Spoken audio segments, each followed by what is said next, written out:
하나님의 은혜와 사랑과 평강이 오늘 우리의 삶과 영혼에 충만하기를 주의 이름으로 축복합니다.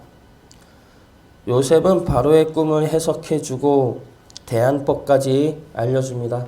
그로 인해 바로 왕은 요셉을 애굽의 총리로 삼고 7년의 흉년을 대비하게 됩니다. 오늘 읽은 이 말씀은 요셉이 지혜롭다는 것을 증거하는 말씀이 아닙니다. 물론 지혜롭기는 하죠. 요셉은 지혜롭습니다. 그런데 그보다 더 중요한 것은 요셉이 세상의 문제를 바라보는 모습입니다. 세상의 일들에 대해서 어떻게 바라보고 있는지가 중요하다는 겁니다. 그리고 요셉이 세상의 문제에 대하여 바라보는 이 모습은 믿는 우리들이 가져야 할 모습이기도 합니다. 우리 삶에는 여러 환난과 어려움들이 있습니다.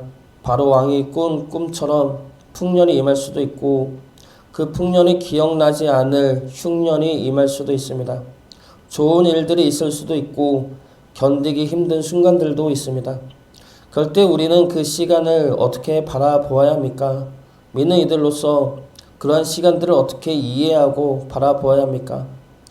오늘 말씀에서 요셉이 보여준 모습을 통해 삶의 문제를 바라보는 모습을 살펴보고 우리 역시 삶의 여러 환난과 어려움들을 하나님이 원하시는 모습으로 바라볼 수 있기를 주의 이름으로 축복합니다.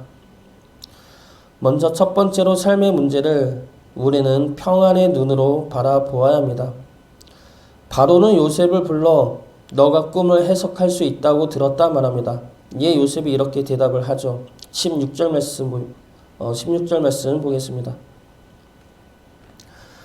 요셉이 바로에게 대답하여 이르되 내가 아니라 하나님께서 바로에게 편안한 대답을 하시리이다. 요셉은 꿈은 내가 아니라 하나님이 푸십니다 라고 대답을 하고 하나님이 편안한 대답을 하실 것입니다 라고 말을 합니다. 여기서 편안은 살롬이죠. 평안을 뜻하는 단어입니다. 그래서 요셉의 이 말은 하나님이 평안의 말씀을 주실 것입니다. 하나님이 평안케 하실 것입니다 라는 말인데 이상한 것은 요셉은 아직 바로의 꿈을 듣지 못했다는 겁니다. 지금 바로는 꿈 때문에 번민하고 두려워하죠. 많은 복술가들 역시 두려워서 그 꿈을 해석하기를 꺼려합니다. 그런데 요셉은 그 꿈이 어떤 내용인지도 알지 못하면서 평안할 것이라는 말을 하고 있는 겁니다. 왜 그렇습니까? 요셉은 나중에 어떻게 하려고 이런 말을 하고 있는 것입니까? 하나님의 뜻이 평안에 있기 때문입니다. 하나님의 뜻은 항상 선하시기 때문이죠. 요셉은 지난 13년 동안 이것을 깨달았던 겁니다. 우리의 삶에 어려움들이 있죠. 환난도 있습니다. 견디기 어려운 광야 같은 시간들도 분명히 있습니다. 그러나 그것들 자체가 하나님의 뜻은 아닙니다. 환난과 광야가 우리를 향한 하나님의 뜻은 아니죠. 하나님의 뜻은 그 환난과 광야를 통해 우리를 축복의 사람으로 만드는 것에 있습니다. 그렇기 때문에 우리 삶은 환난과 어려움이 있을지 몰라도 그 속에 있는 하나님의 뜻은 항상 선하고 옳다는 겁니다. 그 하나님이 우리와 함께 하셔서 우리를 인도하고 계시기 때문이죠. 그래서 우리를 향한 하나님의 대답은 항상 평안입니다. 세상 사람들은 어려움과 환난이 오면 그 자체로 주저앉고 낭망할 수 있습니다. 분노하거나 두려워할 수가 있죠. 그 속에서 함께하는 하나님을 모르기 때문입니다. 그러나 우리는 하나님이 구원과 생명의 하나님이며 소망의 하나님이고 치유와 회복의 하나님임을 알고 있습니다. 그분이 우리와 함께 하심으로 세상 어떤 어려움 속에서도 우리는 평안을 붙잡을 수 있는 겁니다.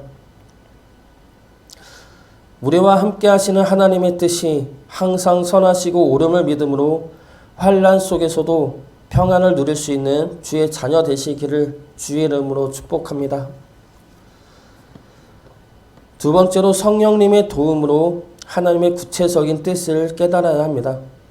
요셉은 바로 왕에게 꿈의 해석은 하나님에게 있음을 분명하게 고백합니다. 여기서 꿈은 하나님의 말씀이 없던 시기에 하나님의 뜻을 드러내는 하나의 강력한 수단이었습니다. 그러나 지금은 말씀이 있죠. 그렇기 때문에 꿈으로 하나님의 계시를 새롭게 드러나는 경우는 없습니다. 거의 없죠. 그래서 지금은 신비한 꿈을 너무 붙잡아서는 안 됩니다. 하나님은 하나님의 말씀을 이미 우리에게 주셨습니다. 그리고 이 말씀이 하나님의 말씀의 기본이고 중심입니다. 그러므로 하나님이 주시는 꿈을 꿀 수도 있지만 그 꿈 역시 말씀을 근거로 보아야 합니다. 말씀보다 앞서는 꿈은 있을 수가 없습니다. 그러나 말씀이 없던 이 당시에는 하나님이 주시는 꿈은 하나님의 뜻이고 말씀입니다. 그러면 그 말씀을 해석할 수 있는 이 역시 하나님이죠. 그렇기 때문에 요셉은 분명하게 하나님의 말씀은 하나님이 알게 하신다 말하고 있는 겁니다. 지금의 하나님의 말씀인 성경 역시 마찬가지입니다. 우리가 하나님의 말씀을 읽고 깨달을 수 있는 것은 우리의 지혜가 아니죠. 우리가 하나님의 말씀을 깨닫기 위해서는 성령의 도우심이 필요하다는 겁니다. 요한복음 14장 26절 말씀입니다. 보혜사 곧 아버지께서 내 이름으로 보내실 성령 그가 너희에게 모든 것을 가르치고 내가 너희에게 말한 모든 것을 생각나게 하리라. 요한복음 14장 17절 말씀입니다. 그는 진리의 영이라 세상은 능히 그를 받지 못하다니 이는 그를 보지도 못하고 알지도 못함이라. 그러나 너희는 그를 아나니 그는 너희와 함께 거하시며 또 너희 속에 계시겠습니다. 말씀을 깨닫는 것은 성령님의 지혜입니다. 우리 생각대로 우리가 원하는 대로 말씀을 보고 해석해서는 안 됩니다. 성령님의 지혜를 간구하면서 말씀이 읽혀지기를 구하여야 하죠. 말씀뿐만이 아니라 우리 삶의 여러 문제들에 관해서도 우리는 성령님의 지혜를 구하여야 합니다. 우리 삶의 문제들을 사람들의 판단에 맡겨서는 안 됩니다. 많은 이들이 심판받은 것이라고 저주받은 것이라고 많은 이들이 하나님이 돕지 않아서 그러한 것이라고 너가 잘못해서 그러한 것이라고 말을 해도 그 말에 넘어가서는 안 됩니다. 하나님은 선하시죠. 선하신 하나님은 우리를 끝까지 선한 길로 인도해 내십니다. 그러므로 우리는 선하신 하나님을 부정하는 말들 속에서 그리고 나를 탓하는 말들 속에서 하나님을 찾아내야 합니다. 하나님을 구하고 하나님을 불러 하나님의 선하신 뜻을 구하고 들어야 한다는 것이죠. 그때 우리는 현실의 문제들로 인해 두려워하며 염려했던 것들이 실상은 주의 은혜와 찬양이 될 것임을 깨닫게 될 것입니다. 하나님의 말씀과 뜻을 성령님의 도우심으로 깨달으시기 바랍니다. 주변 사람들의 말이 아니라 내 생각이 아니라 성령님의 지혜로 온전하신 주의 뜻과 말씀을 깨달아 주님과 함께 기쁨의 길을 가는 주의 자녀 되시기를 주 이름으로 축복합니다. 마지막으로 우린 삶의 문제 앞에서 결단해야 합니다. 삶의 문제에 대해서 두려워하거나 주저앉아서는 안 됩니다.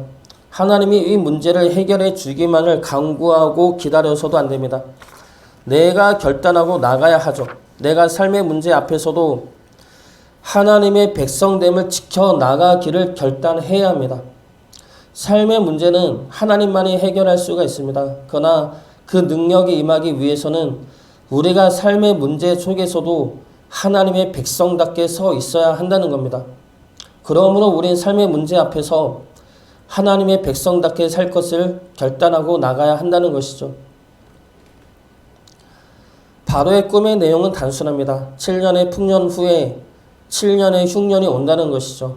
이것은 하나님이 미리 알려주신 하나님의 말씀입니다. 그리고 이것을 미리 알려줌으로 모든 이들의 생명을 구원케 하고자 함이 하나님의 뜻이죠.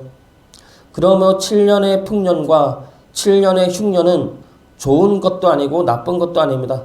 생명을 구원하고자 하시는 하나님의 예비하심일 뿐이죠. 요셉은 이 뜻을 분명히 깨닫고 이 뜻에 따라 국가가 어떻게 대처해야 하는지를 알려줍니다. 우선 사람을 세워 애굽 땅을 다스리게 하고 풍년에는 곡식 5분의 1을 거두었다가 흉년을 대비하라 말합니다. 이러한 대처법은 요셉의 지혜를 드러내는 말씀이죠.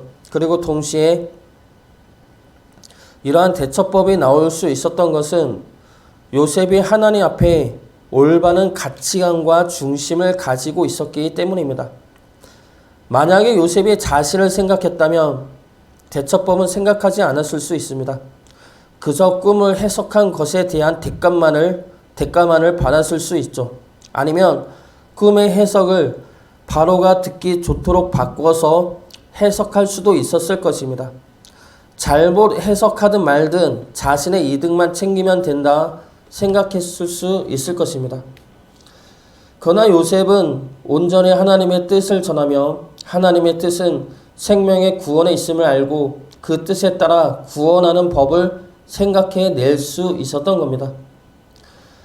우리 역시 삶의 문제 앞에서 우리가 어떻게 행하여야 할지에 대해 생각할 때 이러한 기준으로 생각해야 할 것입니다. 나만 살겠다는 생각은 버려야 합니다. 나만 이득 보고 나만 잘 살면 된다는 생각은 믿는 이들이 가져서는 안 되는 생각이죠. 내게 도움이 되는 사람만을 위한 생각도 해서는 안 될 것입니다. 요셉이 바로 왕만을 위한 생각을 하지 않았듯이 우리 역시 나에게 힘과 도움이 되는 자만을 위한 생각을 해서는 안 됩니다. 우리의 생각은 하나님의 뜻이어야 하죠. 모두를 살리기를 원하시는 하나님의 사랑과 은혜에 입각한 생각을 가지고 그렇게 살기를 결단해야 할 것입니다. 요셉은 삶의 문제 가운데서 하나님의 뜻은 평안임을 고백합니다. 그리고 하나님의 뜻이 무엇인지를 하나님에게 묻고 하나님의 지혜를 구합니다. 그리고 삶의 문제들 가운데서 하나님의 뜻을 위해 살아가기를 결단합니다. 우리 역시 삶의 문제들 앞에서 기억해야 할 것은 우리를 향한 하나님의 말씀은 항상 평안이라는 것입니다. 고난과 환난 속에서도 우리를 향한 하나님의 뜻은 항상 선하십니다. 그 선하신 뜻이 무엇인지 우리는 성령님께 묻고 구하여야 합니다.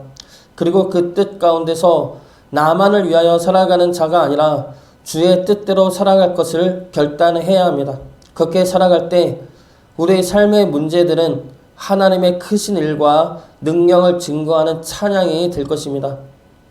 삶의 문제들에 지지 마시고 믿음으로 승리하여 주의 뜻을 이뤄내는 주의 자녀 되시기를 주의 이름으로 축복합니다.